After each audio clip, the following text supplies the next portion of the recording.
Hola, ¿cómo les va? Bienvenidos. Blog de Notas, edición especial. 100 años de la Reforma Universitaria. 15 de junio de 1918, 15 de junio de 2018. ¿Por qué la Universidad Pública Argentina es la que es? Precisamente porque hace 100 años un grupo de jóvenes desde Córdoba, con un manifiesto liminar, con un mensaje, con un grito, con una convicción, con una revolución, cambió para siempre la Universidad Argentina. Nunca más fue lo que era, una universidad elitista, una universidad oscurantista, una universidad conservadora, una universidad donde unos pocos llegaban, una universidad donde las creencias y las religiones estaban por sobre el conocimiento, la ciencia y el saber. Por eso la Universidad Argentina es referente a nivel mundial. Y en el programa de hoy vamos a demostrar mucho de lo que hoy estamos compartiendo en la apertura. Por tal motivo, la educación de todo un continente consideró, con muy buen tino, que la tercera Conferencia Regional de Educación Superior se tenía que llevar a cabo en la Argentina y se tenía que llevar a cabo precisamente 100 años después en la Universidad Nacional de Córdoba. La CRES 2018 ha dejado esta semana la presencia de más de 10.000 personas inscriptas a la conferencia, 4.000 de la Argentina, 6.000 del extranjero, que se juntaron en el Orfeo de Córdoba y que tuvieron una gran cantidad de actividades en simultáneo. El doctor Hugo Yuri, rector de la Universidad Nacional de Córdoba, titular del CIN, del Consejo Interuniversitario Nacional, y anfitrión, le daba la bienvenida al continente educativo para esta CRES 2018 y remarcaba un gran desafío de estos tiempos. ¿La educación tiene que ser un bien solo individual o debemos pensarlo como un derecho y una necesidad universal y pensarlo como un capital de todos y cada uno de los seres humanos?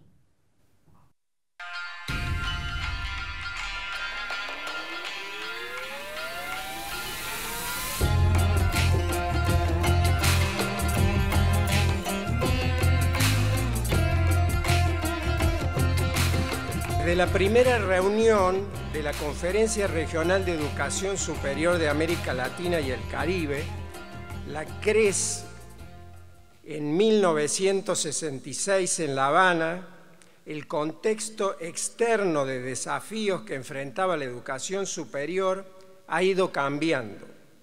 Sin embargo, la realidad interna de las universidades latinoamericanas no ha variado de manera significativa. Por aquellos días de finales de los 90 se podía distinguir claramente un adversario institucional que expresaba el pensamiento vigente en ese entonces, el Banco Mundial, para el que la educación superior debía ser considerada un bien individual y por lo tanto arancelable. La respuesta a aquel pronunciamiento fue plasmada en la declaración de la UNESCO en la Cumbre Mundial de París del 98. La educación superior debía ser considerada un bien social. Poco después, la Organización Mundial de Comercio se constituía en un nuevo adversario institucional que proclamaba a la educación superior como un bien transable internacionalmente, esto es, una mera mercancía. La respuesta del sistema universitario latinoamericano fue contundente.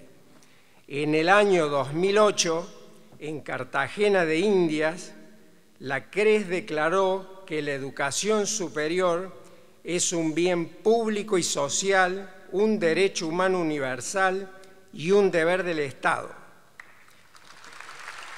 Ahora, en 2018, en varias regiones de América Latina y el Caribe, han vuelto a surgir con fuerza actores económicos y políticos que señalan la conveniencia de privatizar el sistema universitario público, tanto directamente como indirectamente a través del arancelamiento. Pero por otro lado, nos enfrentamos a una dinámica de acelerados cambios externos, tecnológicos, sociales, culturales, económicos y políticos que nos interpelan como universidades latinoamericanas. Frente a esos desafíos, la respuesta debe ser la palabra firme y unánime, la reafirmación de los principios doctrinarios del sistema universitario público de América Latina y el Caribe, pero fundamentalmente la acción concreta. En primer lugar, debemos cumplir con los objetivos pendientes de la CRES 2008, esto es, adecuar las estructuras curriculares a las necesidades de la sociedad, entre ellas el reconocimiento de trayectos formativos, el desarrollo de trayectos interdisciplinarios, la movilidad académica intrarregional y el avance de enlaces. Extender y ocupar territorialmente todos los lugares donde la universidad constituya una oportunidad y una garantía de ascenso social. Asegurar la calidad y la pertinencia local de los estudios, desarrollando además un espacio común regional de educación a distancia. Orientar la investigación científica y tecnológica a la búsqueda de soluciones para los problemas educativos, sanitarios, económicos y políticos, entre otros, que afectan a la sociedad, incluyendo un abordaje común regional de esa problemática. Muchas gracias. El doctor Hugo Yuri plantea que todavía hay mucho por hacer, pero no solo de Cartagena de Indias 2008, todavía queda mucho por hacer de aquella reforma universitaria argentina de 1918, profundamente continental, americanista, latinoamericanista, como para tenerlo presente en este tiempo donde algunos quieren discutir el ingreso a las universidades argentinas diferente para nacionales o extranjeros. La reforma universitaria le hablaba a hombres y mujeres libres de todo un continente.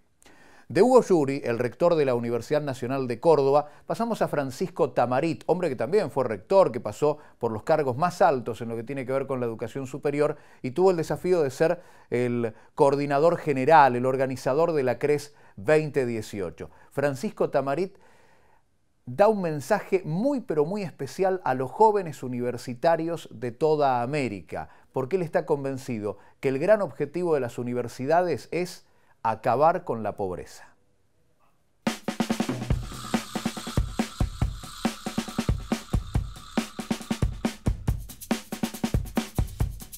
Es un marco muy impresionante. Calculamos que hay más de 3.000 personas asistiendo al acto inaugural y bueno, me parece que hubo definiciones muy importantes en cuanto a la necesidad de reivindicar en América Latina la educación superior como un derecho y un bien que atesoramos todas las sociedades. Respecto de lo que es esa reafirmación, es necesaria en el plano discursivo y también en distintos órganos de gobierno más allá de las universidades. Así, por supuesto, quienes definen las políticas públicas en educación son siempre los gobiernos, los estados. Nosotros queremos que ellos nos acompañen. Nosotros entendemos que las universidades tienen que ser motores de transformación y que para eso tienen que hacer esfuerzos constantes, pero esos esfuerzos tienen que venir acompañados de una actitud de escuchar qué es lo que el mundo del conocimiento tiene para decir. En América Latina no hay una tradición muy arraigada de que a los problemas se los aborda también con la ciencia, la tecnología y la mirada profesional. No es la única mirada que hay que incluir, pero ¿para qué tenemos un sistema de educación tan reconocido como tenemos si no lo vamos a utilizar precisamente para solucionar los problemas de la gente? ¿Estamos en un escenario similar a los 90 cuando se intentaba poner en discusión la universidad arancelada? Bueno, quisiera creer que no, es mi real deseo.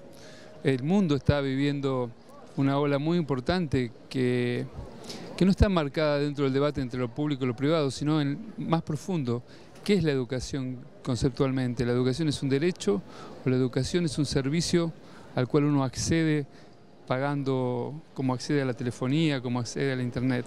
Muchos países aceptan esta lógica, muchas veces presionados por países más poderosos, y bueno, la región no está excluida de esta presión enorme. Yo confío en que nuestras sociedades principalmente van a entender que hay que defender la educación.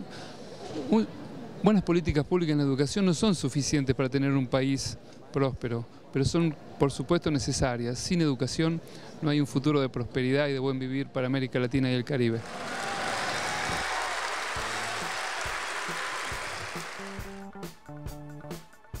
Es un momento difícil, decía Ricardo Tamarit. Creo que en las 3 conferencias regionales de educación superior o en la reforma universitaria del 18 siempre fueron momentos difíciles. Vamos a hablar de la reforma y vamos a hablar con un reformista y además un referente para nosotros en la Universidad Nacional de Mar del Plata. Estamos con Jorge Domingo Petrilo, ex rector de la universidad, ex decano de ingeniería, hombre del Consejo Interuniversitario Nacional y reformista además. Sí, sí, sin duda, de vida, porque es una opción de vida sin duda alguna. ¿Por qué una opción de vida? ¿Que excede únicamente lo académico, estar en la universidad? ¿Qué es ser reformista? Julio B. González lo definía con suma claridad. Aquel que se considere reformista solamente dentro de una universidad es un monstruo. O sea que, textuales palabras. ¿Por qué? Porque la reforma, si bien algunos la consideran dividida en 2 grandes partes que finalmente se integran, una de las cuales está vinculada a la formación que debemos dar a nuestros estudiantes dentro de las aulas. Es decir, la idea de formarlos como ciudadanos íntegros. Esta parte de la reforma está íntimamente relacionada con las buenas costumbres, con la moral, con la ética, formar ciudadanos íntegros. Esto tiene vigencia desde la reforma universitaria y va a tener vigencia por el resto de nuestros días. Por otra parte, la otra componente de la reforma que está vinculado a lo pedagógico, y esto sin duda alguna tiene que ser actualizado en forma permanente. La universidad tiene que tener la responsabilidad de trabajar en este cambio de la sociedad de la información a la sociedad del conocimiento. El Internet de las cosas, la inteligencia artificial, la robótica, la la nanotecnología. Pero no lo decía Deodoro Roca en 1918 a eso. No, pero ellos planteaban esta dinámica. Vos hablabas hoy de la revolución, yo creo que algo de componente también tiene de revolución. Entonces, yo por ejemplo estuve la semana pasada en la celebración de los 30 años del Consejo Federal de Decanos de Ingeniería. El CONFEDI. El CONFEDI, el famoso CONFEDI. Celebramos 30 años en Rosario. Y yo observaba con mucha alegría esta dinámica que tiene el CONFEDI, que a pesar de las distintas generaciones que hemos pasado, yo fui primer presidente y miembro fundador hace 30 años, sostiene en el tiempo estas ideas centrales. Ahora están trabajando en la formación centrada en el alumno. Ese es un objetivo. Y los planes de estudio desde el punto de vista de las competencias, de las capacidades, para lo cual va a entrar a jugar el tema de los recursos, que hoy en la Argentina el tema presupuestario sigue siendo un problema complicado. Jorge, el mejor pie que me podía dar, porque otra cuestión fundamental, creo, usted me dirá, a partir de la reforma universitaria de 1918, desde Córdoba para el mundo, este tema de la universidad pública, abierta, gratuita, la universidad para todos, absolutamente para todos. ¿Aparece ya en el 18 o tiene después otros correlatos y agregados? A ver, me das pie también, es interesante. Comienza en el 18, pero lo importante es el sostenimiento a lo largo del tiempo con algunas interferencias de los gobiernos militares en nuestro país. Pero veamos, primero, la conferencia regional que hoy está terminando, la tercera conferencia regional de educación superior que habías hecho mención.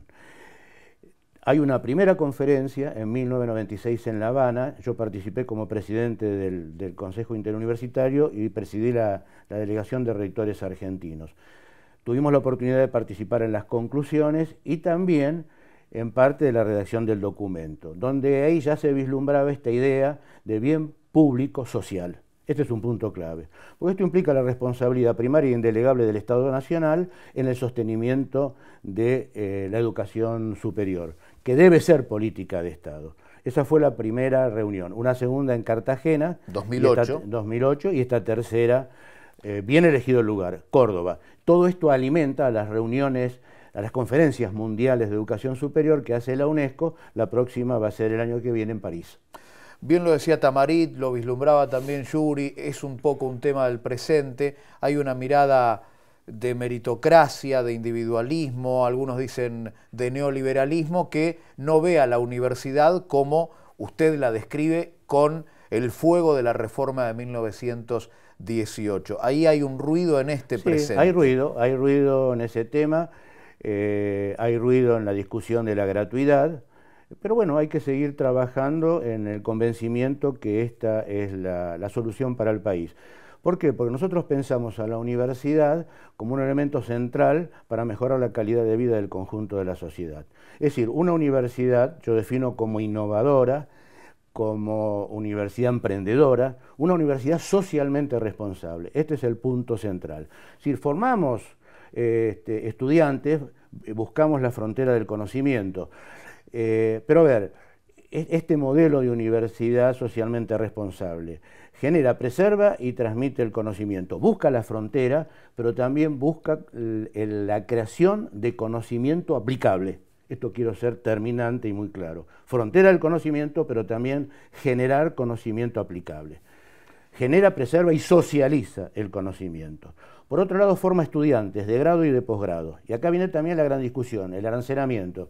No me cabe la menor duda, y siguiendo los pasos de la reforma, gratuidad de la enseñanza de grado. Inclusive, en aquellas áreas de vacancia para el país, también gratuidad de la enseñanza de posgrado. Y la tercera gran respuesta, de la cual yo soy fanático, que es la extensión universitaria. Esta idea de armar un lazo solidario entre la universidad y la sociedad.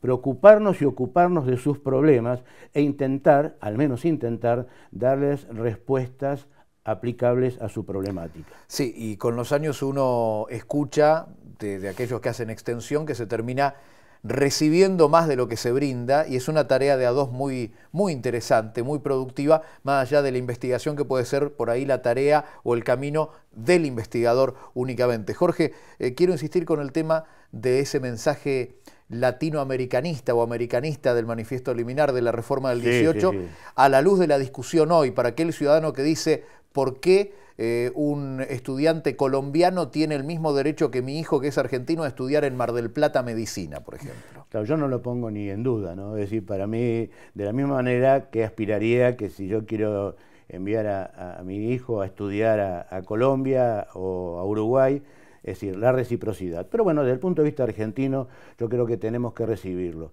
Y es importante lo que comentas. ¿Por qué?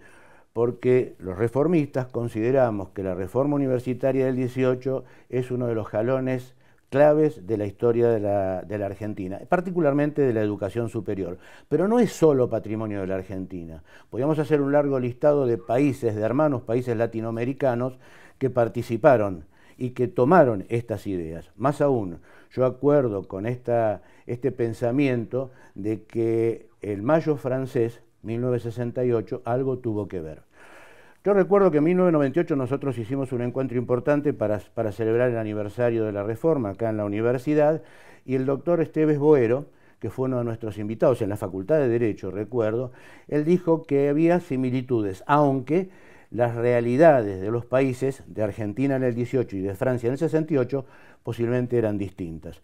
Pero yo creo que hay también un lazo en el caso no solo latinoamericano, sino también en este caso con el Mayo francés.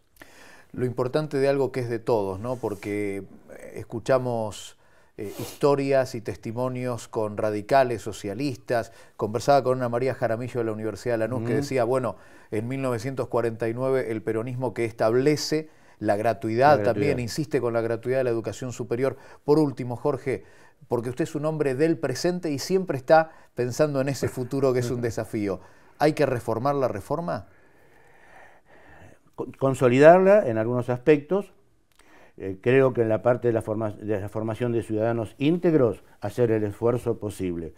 Y en la otra componente hay que actualizarse. Yo decía, hay un cambio de la sociedad de la información a la sociedad del conocimiento. La universidad no puede estar expectante. Esto implica flexibilidad curricular, esto implica el ingreso de nuestros estudiantes.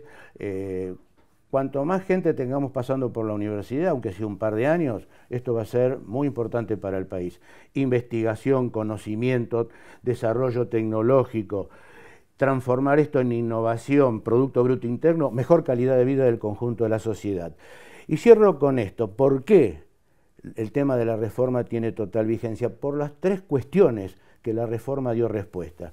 Tuvo la capacidad de dar respuesta ante el Estado, autonomía responsable, y agrego lo de responsable porque algunos nos cuestionan si esa autonomía es responsable. Para mí la palabra autonomía implica responsabilidad.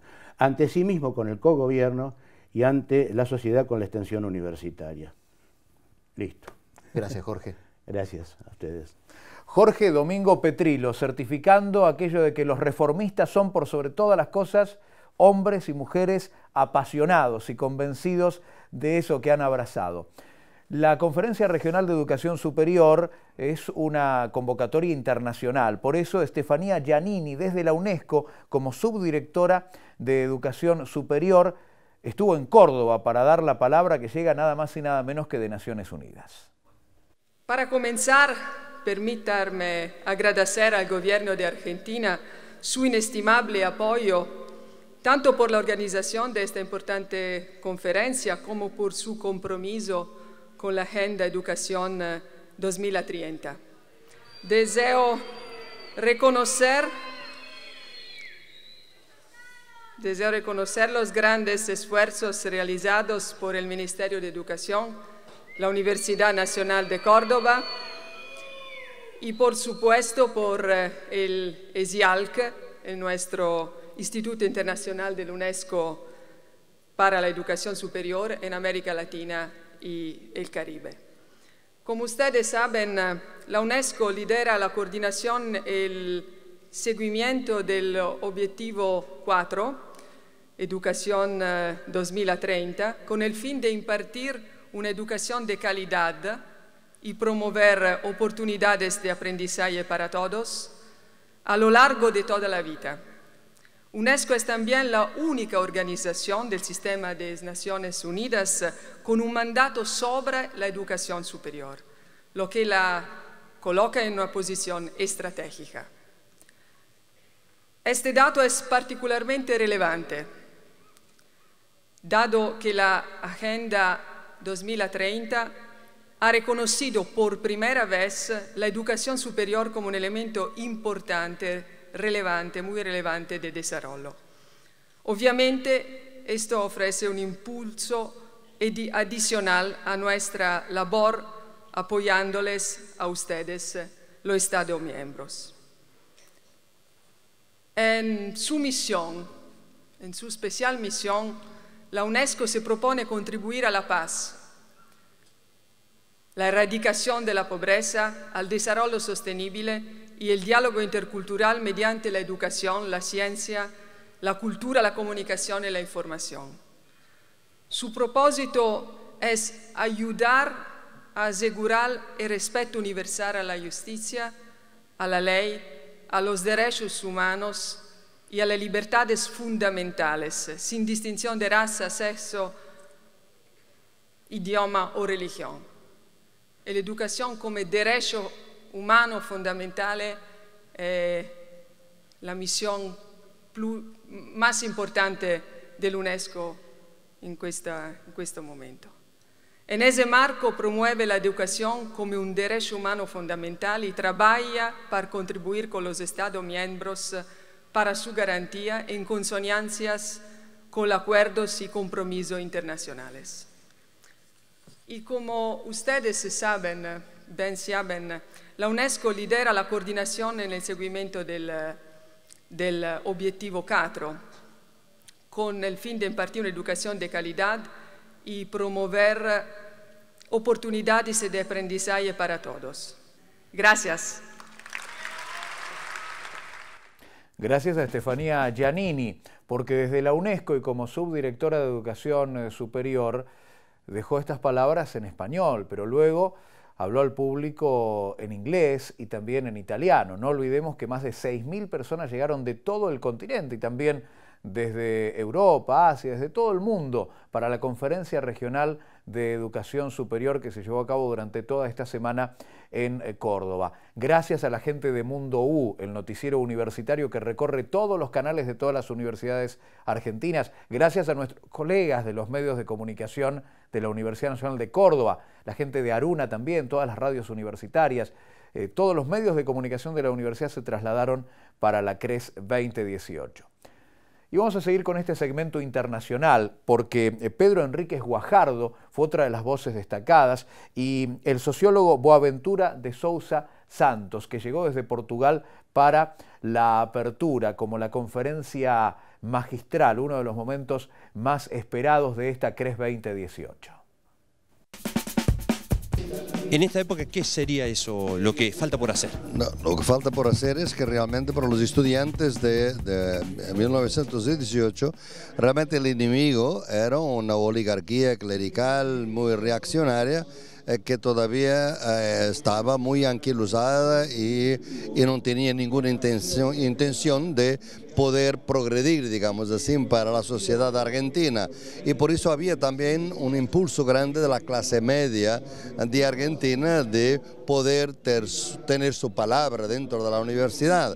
Hoy en día ya no es tanto la clase media, son también las otras clases abajo de la clase media, a la gente empobrecida por el neoliberalismo, por la exclusión, por el neoextractivismo, por la minería, y obviamente los pueblos que han sido explotados, discriminados. Yo pienso que encima de todo los pueblos indígenas de este continente y por supuesto también en Argentina. En ese entonces no se pensaba mucho en los pueblos indígenas de Argentina. Entonces hay una tarea enorme, digamos, que queda por hacer y que los estudiantes no podrían hacer en ese momento. Es nuestra tarea de continuar eso mismo. Por otro lado, hay que articular, como hemos visto acá, en una de las artes, articular el tradicional, el ontológicamente nuestro de este continente con las nuevas tecnologías, como ustedes han visto con la presentación de la Universidad del 3 de Febrero de Buenos Aires. Es posible una u otra articulación de saberes entre las tecnologías, entre la ciencia y los saberes populares. Por otro lado, hay que mantener las viejas agendas, que es la agenda del derecho a la educación gratuita, libre, y que debe ser además, en este momento, tiene que ser de orientación anticapitalista, anticolonial y antipatriarcal, porque en ese entonces también, como ustedes ven, las fotos de 1918 son fotos de hombres, no de mujeres. Hoy tenemos las mujeres aquí en pleno para buscar una universidad feminista, que también no puede ser solamente feminista, tiene que ser una universidad democrática, popular, para todos, inclusiva y pluridiversa. Estas son las tareas que quedan por realizar y es nuestra tarea hacerlo. ¿Hay que revalorizar ese aspecto en un escenario como este y en la vida cotidiana?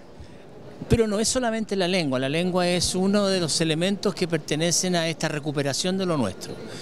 Aquí también hay más de un 20% de la matrícula de la región en educación superior pertenece a instituciones, en 18 países, instituciones interculturales. Eso hace pensar en la gente afrodescendiente, en los indígenas nuestros.